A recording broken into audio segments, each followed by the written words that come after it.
ఆదికాండం 47వ అధ్యాయం.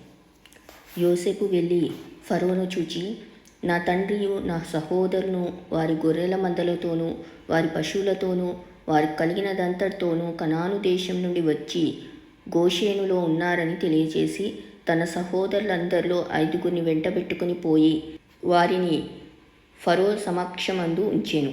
ఫరో అతని సహోదరులను చూచి, మీ వృత్తి ఏమిటని అడిగినప్పుడు వారు, నీ దాసులమైన మేమును మా పూర్వీకులను గొర్రెల కాపరులమని ఫరోతో చెప్పిరి. మరియు వారు, కనాను దేశమందు కరువు భారంగా ఉన్నందున నీ దాసులకు కలిగి ఉన్న మందలకు మేత లేదు గనుక ఈ దేశంలో కొంతకాలం ఉండుటకు వచ్చితిమి.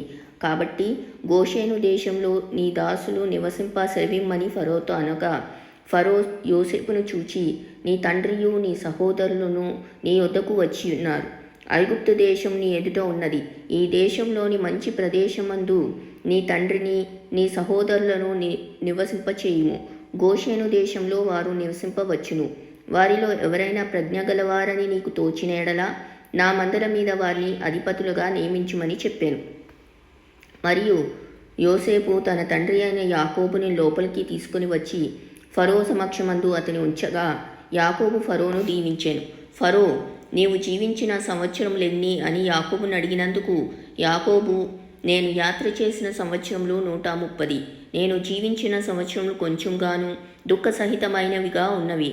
అవి నా పితరులు యాత్ర చేసిన దినములలో వారు జీవించిన సంవత్సరములన్నీ కాలేదని ఫరోతో చెప్పి ఫరోను దీవించి ఫరో ఎదుట నుండి వెళ్ళిపోయాను. ఫరో ఆజ్ఞాపించినట్లు యోసేపు తన తండ్రిని తన సహోదరులను ఐగుప్తు దేశంలో నివసింపచేసి ఆ దేశంలో రామేసేనను మంచి ప్రదేశంలో వారికి స్వాస్థ్యంనిచ్చెను.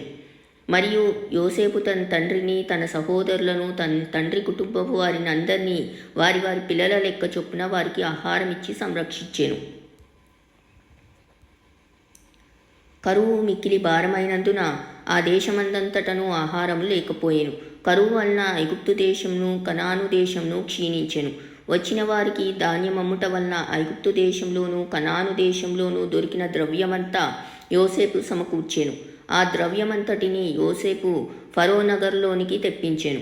ఐగుప్తు దేశమందును కనాను దేశమందును ద్రవ్యము వ్యయమైన తరువాత ఐగుప్తీయులందరూ యోసేపు నొద్దకు వచ్చి, మాకు ఆహారము ఇప్పించుము, నీ సముఖమందు మేమేలా చావలను, ద్రవ్యము వ్యయమైనది గదా అనిరి. అందుకు యోసేపు, మీ పశువులను ఇయ్యుడి, ద్రవ్యము వ్యయమైపోయిన ఎడల మీ పశువులకు ప్రతిగా నేను మీకు ధాన్యం ఇచ్చేదనని చెప్పాను. కాబట్టి వారు తమ పశువులను యోసేపు నొద్దకు తీసుకుని వచ్చిరి. యోసేపు గుర్రములను గొర్రెల మందలను పశువుల మందలను గాడిదలను తీసుకొని వారికి ఆహారం ఇచ్చెను. ఆ సంవత్సరమందు వారి మందలన్నింటికీ ప్రతిగా అతడు వారికి ఆహారం ఇచ్చి సంరక్షించెను. ఆ సంవత్సరం గతించిన తర్వాత 2వ సంవత్సరమున వారు అతని యొద్దకు వచ్చి, ఇది మా ఏలిన వారికి మరుగు చేయము, మా ద్రవ్యము వ్యయమైపోయెను, పశువుల మందలను ఏలిన వారి వశమాయెను. ఇప్పుడు మా దేహములను మా పొలములను తప్ప మరి ఏమీయూ ఏలిన వారి సముఖమున మిగిలి ఉండలేదు. నీ కనుల ఎదుట మా పొలములను మేమును నశింపనేలా ఆహారమిచ్చి మమ్మును మా పొలములను కొనుము. మా పొలములతో మేము ఫరోకు దాసులమవుదుము. మేము చావక బ్రతుకున్నట్లును పొలములు పాడైపోకుండునట్లును మాకు విత్తనములిమ్మని అడిగిరి. అట్లు యోసేపు ఐగుప్తు భూములన్నింటినీ ఫరో కొరకు కొనెను. కరువు వారికి భారమైనందున ఐగుప్తీయులందరూ తమ తమ పొలములను అమ్మివేసిరి గనుక భూమి ఫరోది ఆయెను. అతడు ఐగుప్తు పొలిమేరల యొక్క ఈ చివర నుండి ఆ చివరి వరకును జనులను ఊలలోనికి రప్పించెను.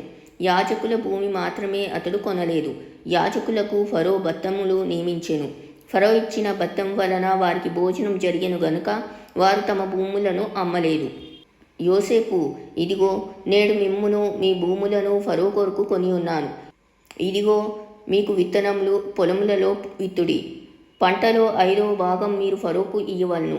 4 భాగములు పొలములలో విత్తుటకును మీకును మీ కుటుంబం వారికి ఆహారమునకును మీ పిల్లలకు ఆహారమునకును మీవై ఉండునని ప్రజలతో చెప్పగా, వారు, నీవు మమ్మను బ్రతికించితివి, ఏలిన వారి కటాక్షం మా మీద ఉండనిమ్ము, ఫరోకు దాసులమవుదుమని చెప్పిరి.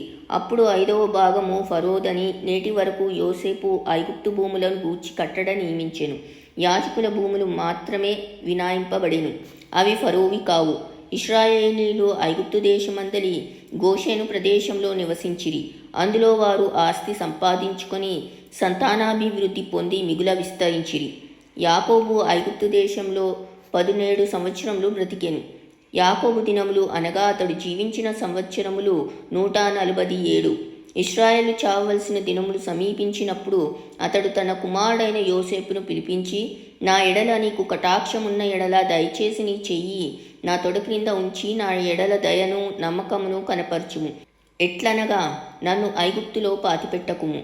నా పితరులతో కూడా నేను పండుకొన్నట్లు ఐగుప్తులో నుండి నన్ను తీసుకుని పోయి వారి సమాధిలో నన్ను పాతిపెట్టుమని అతనితో చెప్పాను. అందుకతడు, నేను నీ మాట చొప్పున చేసేదనెను. మరియు అతడు నాతో ప్రమాణం చేయమన్నప్పుడు యోసేపు అతనితో ప్రమాణం చేసెను. అప్పుడు ఇశ్రాయేలు తన మంచపు తలవాపి మీద వంగి దేవునికి నమస్కారము చేసెను.